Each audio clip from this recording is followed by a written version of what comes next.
नमस्कार, आप देख रहे हैं दर्श न्यूज और मैं हूं यति आपके साथ। बिहार में जमीन रजिस्ट्री कराने को लेकर इस साल जो नया कानून लागू हुआ है उसके बाद जमीन रजिस्ट्री के मामले में काफी कमी देखने को मिल रही है। कई जिलों में ऐसी खबरें आई हैं कि कई जिलों में जमीन रजिस्ट्री के मामले जो है वो काफी कम आए हैं। दरअसल निबंधन कार्यालयों में गिने चुने लोग ही पहुंच रहे हैं। सरकार के राजस्व पर इसका असर पड़ेगा, लेकिन जमीन विवाद के मामले में काफी हद तक जो कंप्लेन आती थी वो घट जाएगी। दरअसल नए नियम के तहत बिहार में अब जमीन केवल वही आदमी बेच सकेंगे जिनके नाम पर जमाबंदी मौजूद है। रजिस्ट्री का अधिकार केवल उन्हीं लोगों के पास होगा जिनके पास जमीन के जमाबंदी होंगे।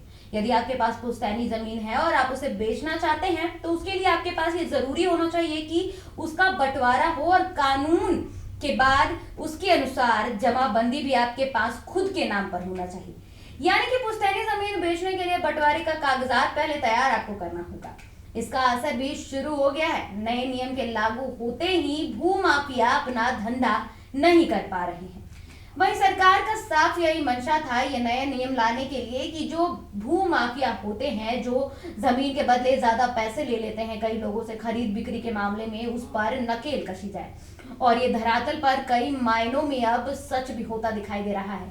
अब रजिस्ट्री के वक्त जमीन की बिक्री करने वाले व्यक्ति के नाम से जमाबंदी होने का प्रमाण आपको जरूर देना होगा।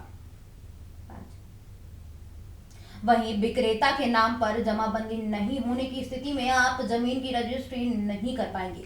बिहार में जमीन रजिस्ट्री को लेकर नया नियम लागू हो गया है।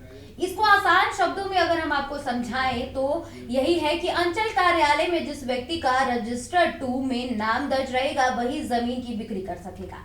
ऐसे में आप जमीन खरीद बिक्री के पहले कोई भी गलती ना करें। बताते चले कि बिहार में जमीन रजिस्ट्री को लेकर नया नियम लागू हो गया है और इसके लागू होने के बाद ही यह तय हुआ है कि अब जिनके नाम पर जमाबंदी होगी वही जमीन खरीद बिक्री कर सकेंगे। वो ही जमीन की बिक्री कर सकते हैं और खरीद भी सकते हैं। इसका सीधा मतलब यह है कि अंचल कार्यालय में जिस व्यक्ति का रजिस्टर 2 में नाम दर्ज किया हुआ है वही जमीन की बिक्री कर पाएगा।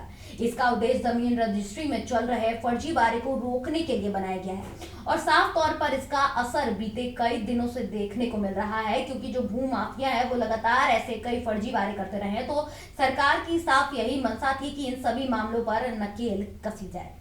फिलहाल के लिए इस खबर में इतना ही। दर्श न्यूज पर खबरों का सिलसिला जारी है। आप देखते रहे दर्श न्यूज।